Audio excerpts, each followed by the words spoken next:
Imagine you are standing outside on the clearest night of your life. No city lights. No clouds.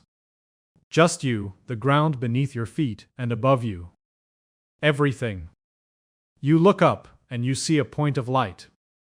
Just a dot. It looks almost close enough to touch. That dot is Proxima Centauri, the nearest star to our Sun, the closest stellar neighbor we have in this enormous, ancient universe. And here is the thing that should stop you cold. That dot, that tiny, innocent-looking speck of light, is 4.24 light-years away. Now, what does that number actually mean? Light travels at roughly 300,000 kilometers per second. In 1 second, a photon of light crosses a distance so large that it could circle the Earth 7 times. In 1 year, that same photon travels approximately 9.46 trillion kilometers. Multiply that by 4.24. The light hitting your eye right now, the photons landing on your retina as you look at Proxima Centauri, left that star over 4 years ago. It has been traveling through the void of space since before you asked yourself this question. And this is the nearest star. Our galaxy, the Milky Way, contains somewhere between 100 and 400 billion stars. The nearest large galaxy to us, Andromeda, is 2.537 million light-years away. The observable universe stretches in every direction for 46 billion light-years. These are not just large numbers. These numbers are trying to tell you something. They're trying to tell you the truth about where we actually are in the cosmos. We are isolated. Dutifully, terrifyingly, profoundly isolated on a pale blue dot orbiting a medium-sized star. In the outer arm of an ordinary galaxy, in a universe that extends so far beyond us that the human brain cannot genuinely comprehend it. And yet, we want to go. The question of interstellar travel is not just an engineering question. It is not just a rocket science question.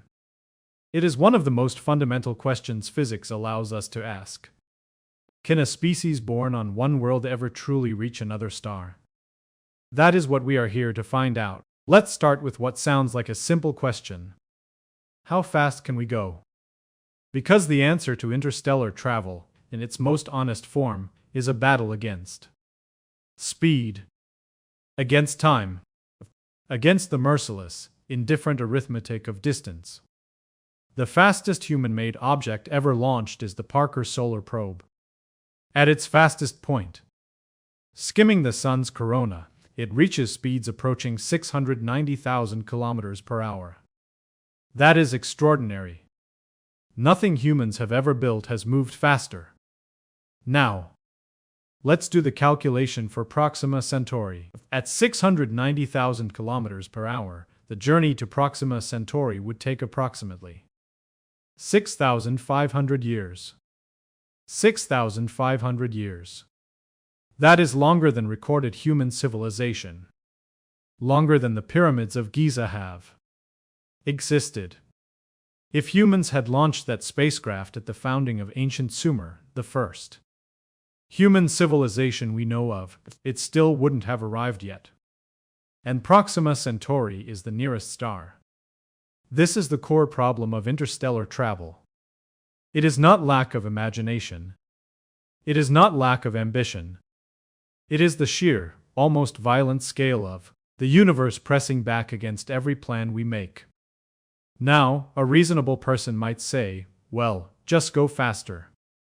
Build better engines. More thrust. More speed. And that instinct is correct, but when you start to follow it, you discover that going faster is not a simple engineering problem. It is a problem that reaches all the way down into the bedrock of physics itself. Let's understand why. To move anything through space, you need thrust. And to produce thrust, you need to expel mass in the opposite direction. This is Newton's third law. Every action has an equal and opposite reaction. Throw something backward, and the thing doing the throwing moves forward. This is how every rocket ever built works. You burn fuel, the combustion products explode. Out the back. The rocket moves forward. Now here is the problem, and it is a brutal one. The rocket equation, developed by Konstantin Tsiolkovsky, tells us something uncomfortable. To achieve a given change in velocity, what engineers call delta V, the amount of fuel required grows exponentially with the desired speed. Let that sink in. Not linearly. Exponentially. If you want to double your final velocity, you don't just need twice as much fuel. You need your fuel-to-payload ratio to increase exponentially, and the higher you push the desired speed, the worse this ratio becomes. This is called the tyranny of the rocket equation, and it is one of the first places where the dream of interstellar travel runs headlong into physical reality. Let's put numbers on it. To send a modest spacecraft, say, a few tons, to even 1% of the speed of light using chemical rockets, you would need a fuel mass that dwarfs the entire mass of the Earth. Many times over. Chemical propulsion simply cannot do it. Not because of lack of engineering cleverness, but because of the fundamental energy density of chemical bonds. When you burn hydrogen and oxygen, you release energy from the rearrangement of atomic electron bonds. That energy is fixed. You cannot chemically extract more energy per kilogram of fuel than the bonds allow. And that ceiling is simply far too low for interstellar distances. So this brings us back to the main challenge. If chemical rockets are out, what options remain? The answer requires us to think not just about better fuels, but about better energy sources. There is a hierarchy of energy density in the universe. Chemical reactions, burning fuel, release energy from electron interactions. Millions of joules per kilogram. This powers every rocket we have ever launched. Go deeper into the atom, into the nucleus, and you find processes that release millions of times more energy per kilogram. Nuclear fission, splitting heavy atoms like uranium, releases roughly 2 million times more energy per kilogram than burning hydrogen. Nuclear fusion, fusing light atoms like hydrogen into helium, the same process powering the sun, releases even more, approximately 4 times more energy per kilogram than fission. And then there is antimatter.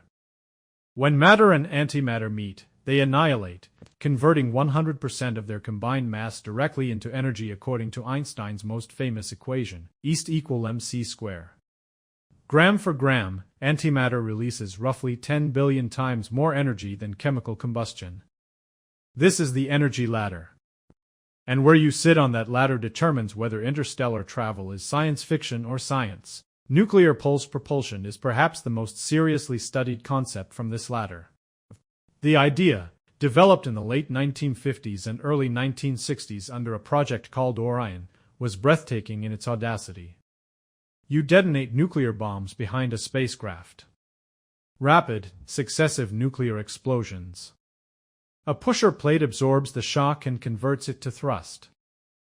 The mathematics actually work. Studies suggested that a nuclear pulse-drive spacecraft could potentially reach a few % of the speed of light.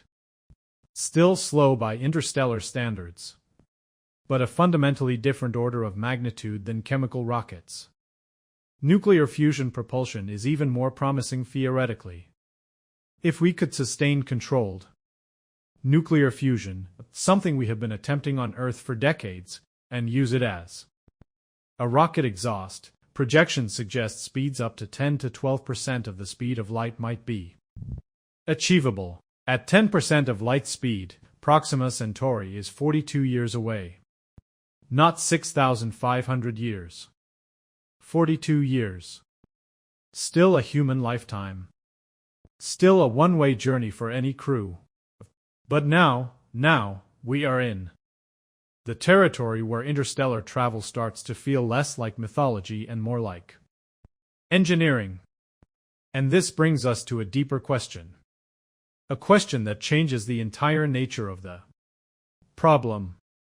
What does it actually mean to send something to another star?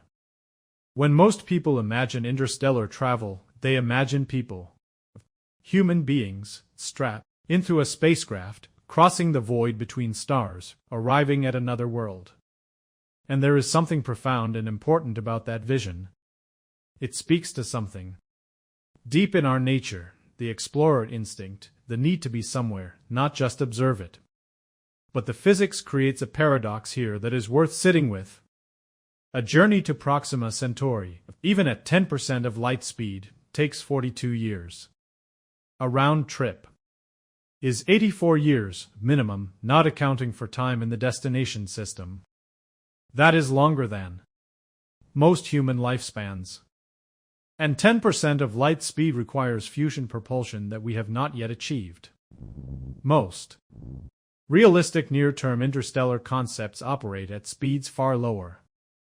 Project Daedalus, a serious engineering study from the 1970s, proposed a fusion-powered probe reaching Barnard's star, 5.9 light-years away, in about 50 years.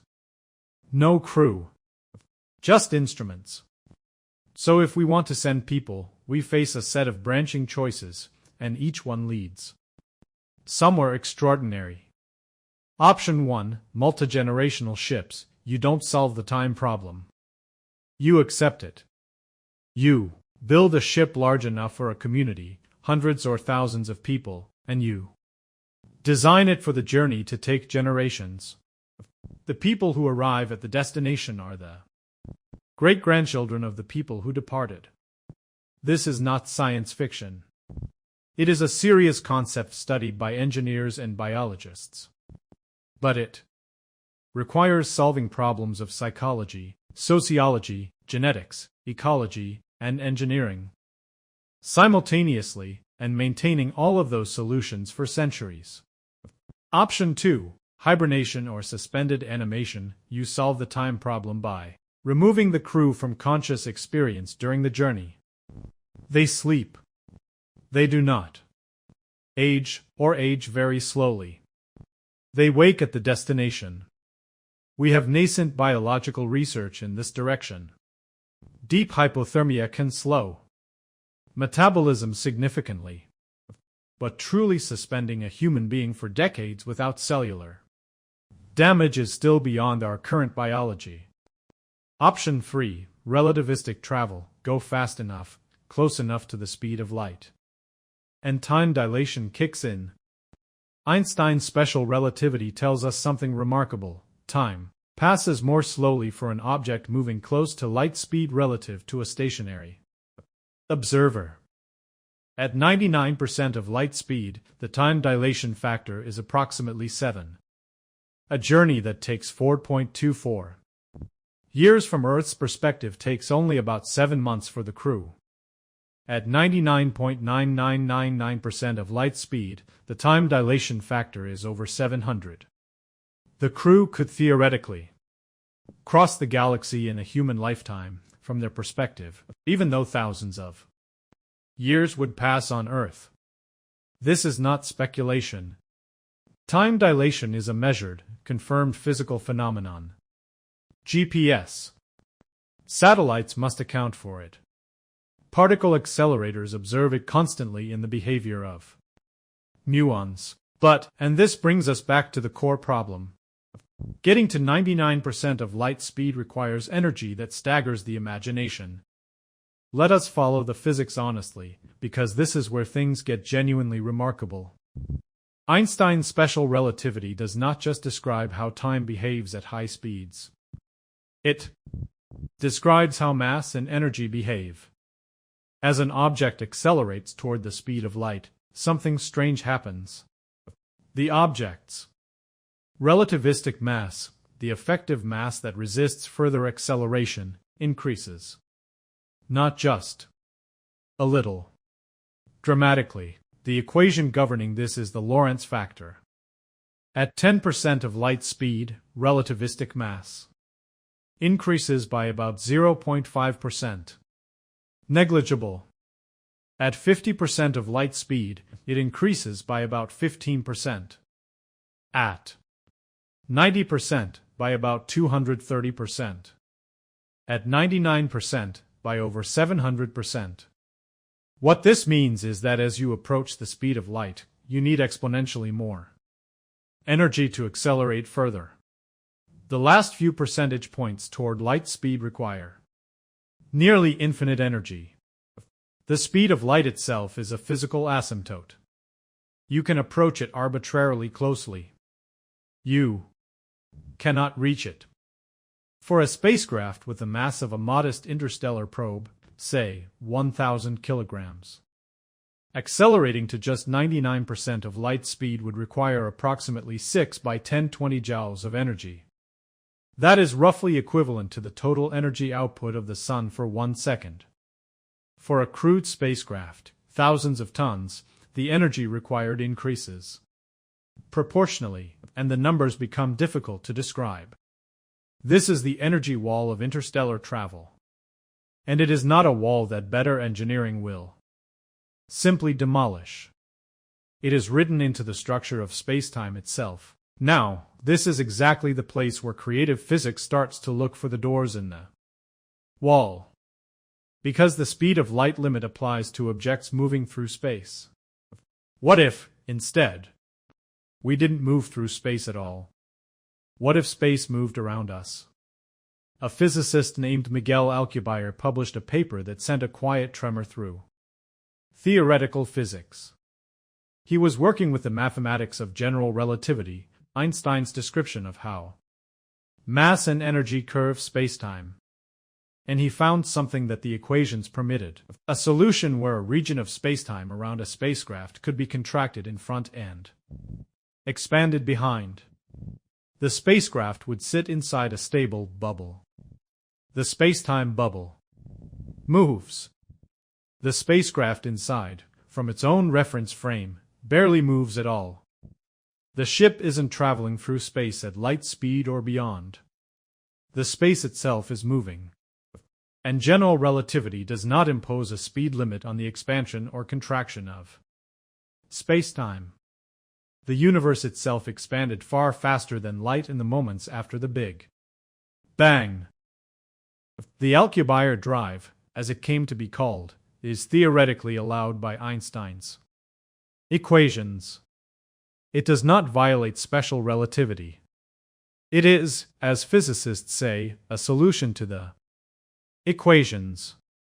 But here is the catch. And it is a significant one.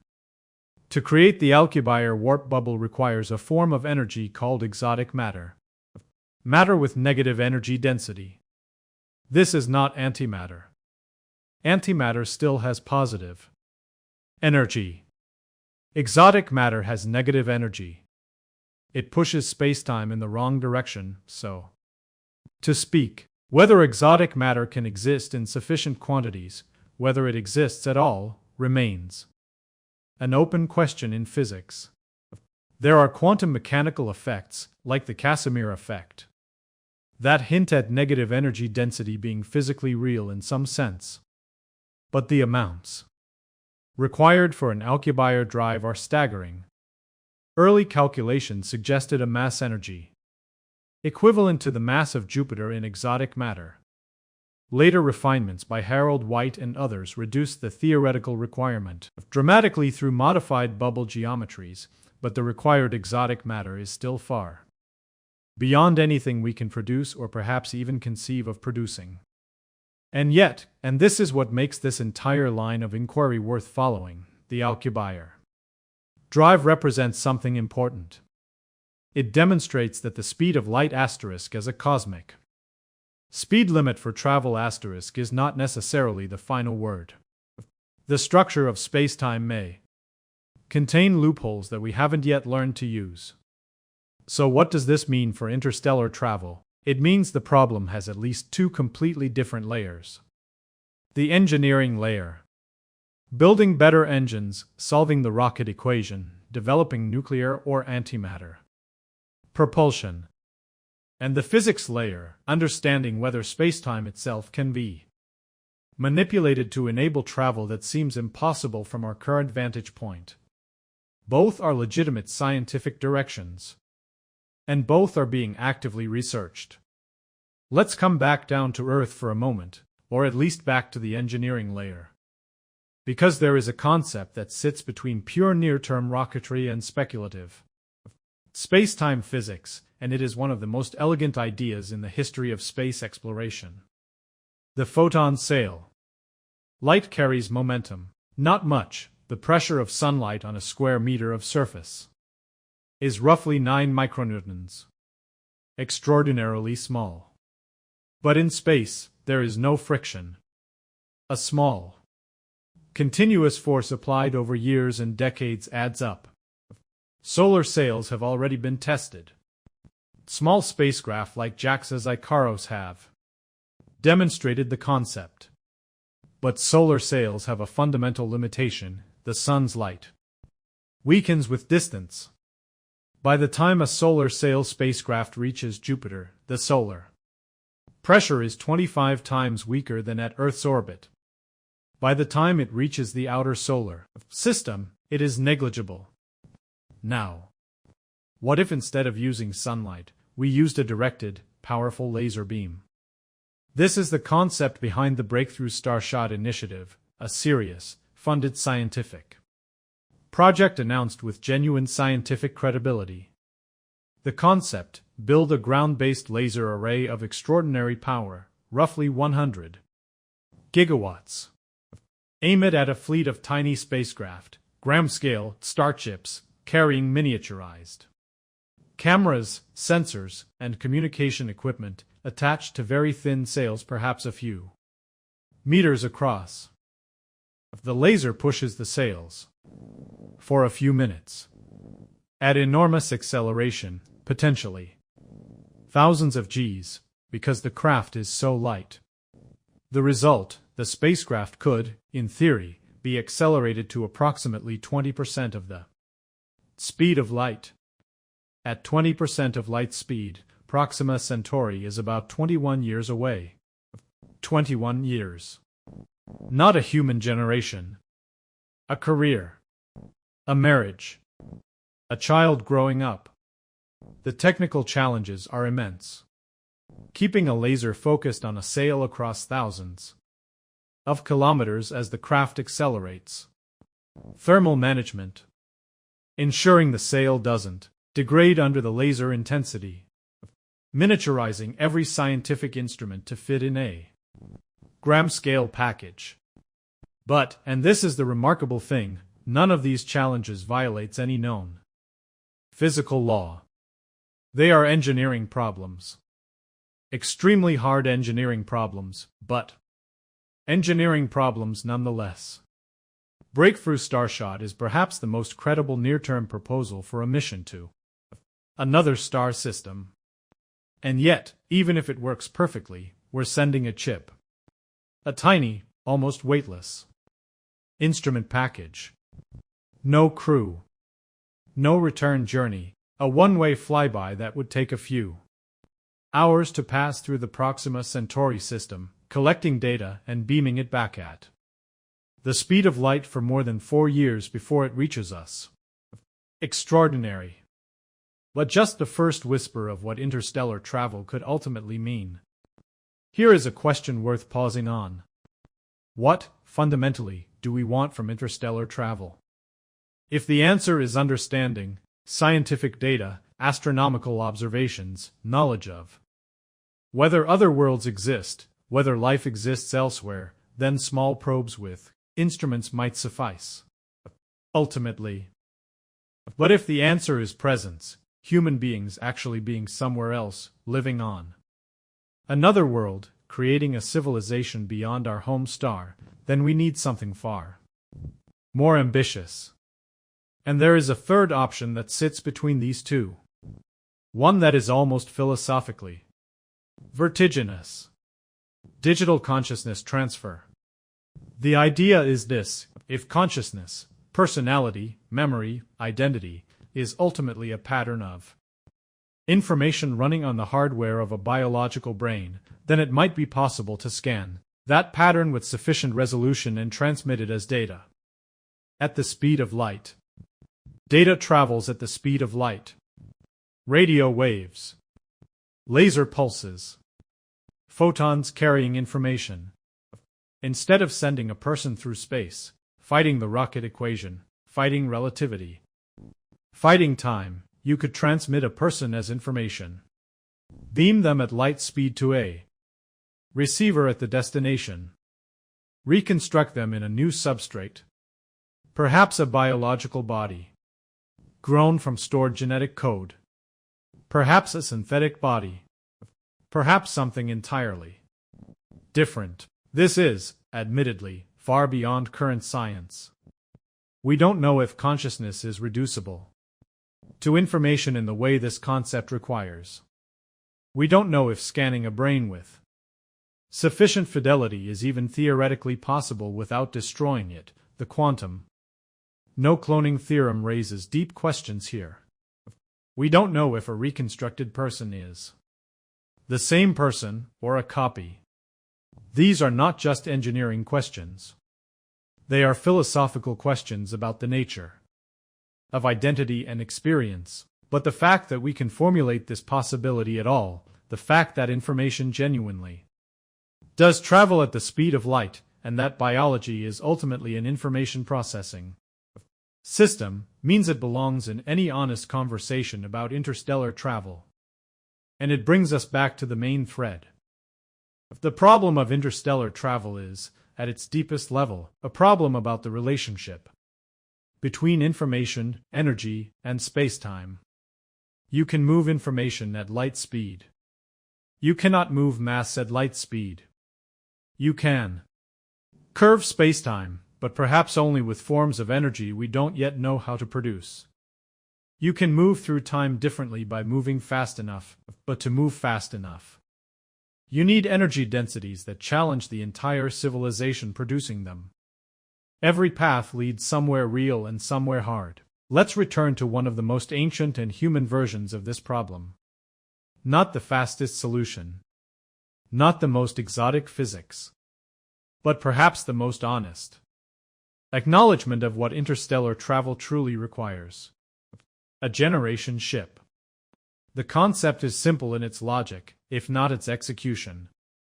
Build a vessel large enough and robust enough to sustain a self-sufficient human community indefinitely. Not for a mission. For a civilization in motion. And simply go slowly across the decades and centuries. The people who arrive are not the people who departed. They are their descendants. They carry the memory of Earth not as lived experience, but as history. As myth, perhaps. There is something both melancholy and magnificent about this. The engineering challenges are almost incomprehensible. You need a closed-loop life support system that functions with near-perfect reliability for potentially hundreds of years. You need agriculture in space. Genetic diversity sufficient to prevent inbreeding over generations. Geneticists suggest a minimum founding population in the hundreds, possibly thousands. You need social systems that maintain purpose and cohesion across generations, among people who did not choose the journey and cannot end it. You need, in a very real sense, a civilization. Not a crew. A civilization.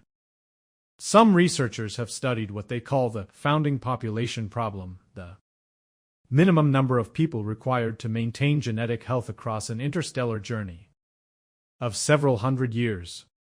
The numbers suggest somewhere between 150 and 40,000 people depending on the journey length and the assumptions made. 40,000 people on a spacecraft. That is not a spaceship in the traditional sense. That is a world. And yet, from a physics standpoint, a generation ship at even 1% of light speed reaches Proxima Centauri in about 420 years. Uncomfortable for the generations involved. But not impossible. Not physically forbidden. What the generation ship concept reveals is something crucial about interstellar travel. It forces a reckoning with timescale. Our civilization is perhaps 10,000 years old by generous measure. We have been doing serious science for perhaps 400 years. We have had spaceflight for less than 70 years. Interstellar travel, even in its slowest, most achievable form, requires planning on timescales of centuries. It requires a civilization that commits to a multi-generational project, maintains that commitment through political upheaval and cultural change, and ultimately sees it through. That might be the hardest problem of all. Not the physics. The people. We've been talking about whether we can achieve interstellar travel. But there is a question lurking in the background that changes the entire context of this conversation. If interstellar travel is achievable, even over very long timescales, why hasn't anyone else come here yet? The galaxy is roughly 13 billion years old. Our sun is only 4.6 billion years old. There are stars far older than ours, potentially civilizations far older than ours. If even one civilization in the galaxy developed interstellar travel capability a billion years ago, and expanded at even 1% of light speed, they could have colonized every star in the Milky Way multiple times over by now. The math is unambiguous. And yet, we see nothing. We hear nothing. We find no artifacts, no megastructures, no signals, no visitors. This is the Fermi Paradox. The eerie silence of the universe. What does it mean for interstellar travel? There are several interpretations. 1. Interstellar travel is simply so hard that no civilization ever achieves it at scale. The physics barriers, the energy requirements, the social and organizational challenges, they are a filter that no species survives in a technological sense. Everyone tries. Everyone fails. The universe remains forever fragmented. 2. Civilizations do expand, but in ways so subtle or so different from what we expect that we simply haven't recognized the signatures yet. Perhaps a sufficiently advanced civilization doesn't send large ships or broadcast radio waves. Perhaps they have moved beyond physical presence entirely. 3. Something keeps civilizations from expanding, whether physical, political, philosophical, or something we haven't conceived of. A great filter that all technological civilizations eventually encounter. 4. We are genuinely, statistically early. The universe is mostly still becoming. Civilizations capable of interstellar travel may be rare not because it is impossible, but because intelligence capable of attempting it has barely emerged in cosmic history. Each interpretation carries a different message for the future of interstellar travel, and none of them are clearly ruled out by current evidence. But this much is true: the silence of the universe does not prove that interstellar travel is impossible. It only tells us that if it is possible, it is not easy, not automatic, not guaranteed. It requires something more. Let's think about this from the widest possible angle. The sun will not last forever. In roughly 5 billion years, it will exhaust its hydrogen fuel, expand into a red giant, and engulf the inner planets, almost certainly including Earth. 5 billion years is an enormous time frame, far beyond any meaningful human planning horizon. And yet, it sets a terminal condition. Everything that humanity hopes to become, everything it hopes to create and understand and experience, must ultimately expand beyond this solar system if it is to persist. Interstellar travel is not just about curiosity, not just about exploration, not just about finding other worlds to live on, though that is reason enough. It is about the long-term continuity of life and intelligence in this universe. Every step we take toward it, every refinement of the rocket equation, every advance in fusion research, every experiment with solar sails, every serious engagement with the Mathematics of warped spacetime is a step toward that continuity. And here is something worth considering. We are, right now, at what might be called the first serious moment of this question. For all of human history before the 20th century, interstellar travel was pure fantasy. There was no physics framework sophisticated enough to even define the problem properly. No understanding of what stars actually are. No concept of relativity, of spacetime, of nuclear energy. Now we have all of that. We understand the problem. We can define its parameters with precision. We know what kind of physics would need to happen, what kind of energy sources would need to be developed, what kind of social and political will would need to be sustained. The problem is defined. And defined problems can, eventually, be solved. Before we arrive at our final synthesis, let's push to the edge of what physics currently allows us to imagine. We talked about the Alcubierre drive. Let's go further. Wormholes. General relativity permits, mathematically, the existence of Einstein-Rosen bridges. Tunnels through spacetime connecting two distant points. In theory, a sufficiently large, stable wormhole could connect 2 points in the galaxy separated by thousands of light-years, making the transit nearly instantaneous. The catch is the same as the Alcubierre drive, and then some. To keep a wormhole open and traversable requires exotic matter with negative energy density in amounts that make the Alcubierre requirement look modest. Stephen Hawking and others have argued that quantum effects would almost certainly destroy any traversable wormhole the moment something tried to pass through it. But, again, this is an area of active theoretical research. We do not know with certainty that traversable wormholes are impossible. We know they are extremely difficult, and probably require physics we don't yet possess. That is a different statement. Quantum mechanics and non-locality.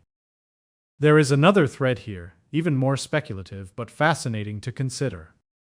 Quantum entanglement allows two particles, once entangled, to exhibit correlated behavior regardless of the distance separating them. Einstein called this spooky action at a distance and found it deeply uncomfortable. We now know entanglement is real. Experimentally confirmed, many times over. Does entanglement offer any route to faster-than-light communication or travel? Current physics says no. While entanglement correlations are instantaneous, they cannot be used to transmit information faster than light. The correlations only become apparent when you compare measurements, and that comparison must travel at light speed. But the fact that non-local quantum correlations exist at all hints that our picture of spacetime as a smooth, continuous medium may be incomplete. Theoretical frameworks like loop quantum gravity and string theory suggest that spacetime may have structure at the smallest scales, that it may be made of something, rather than simply being a background. If spacetime is emergent, if it arises from something more fundamental, then perhaps the properties of spacetime, including the speed of light limit, are themselves emergent and potentially alterable under the right conditions. This is speculative. But it is scientifically honest speculation. The deepest truth about interstellar travel is that it may ultimately require a deeper understanding of what spacetime is than we currently possess. Not just better engineering.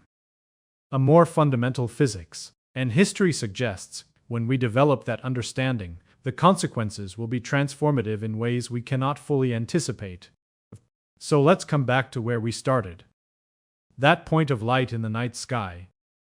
Proxima Centauri. 4.24 light-years away.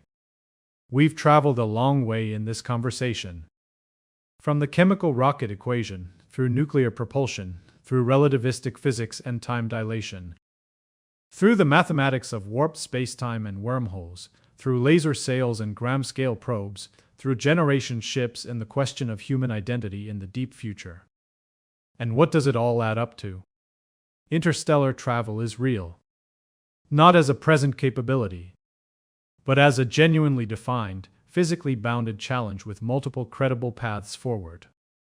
Some paths are near-term and modest, laser-propelled probes, measuring the atmospheres of planets around other stars, searching for signatures of life in data beamed back across the light years. Some paths are medium-term and ambitious, nuclear fusion propulsion, generation ships, hibernation technology, gram-scale probes at significant fractions of light speed.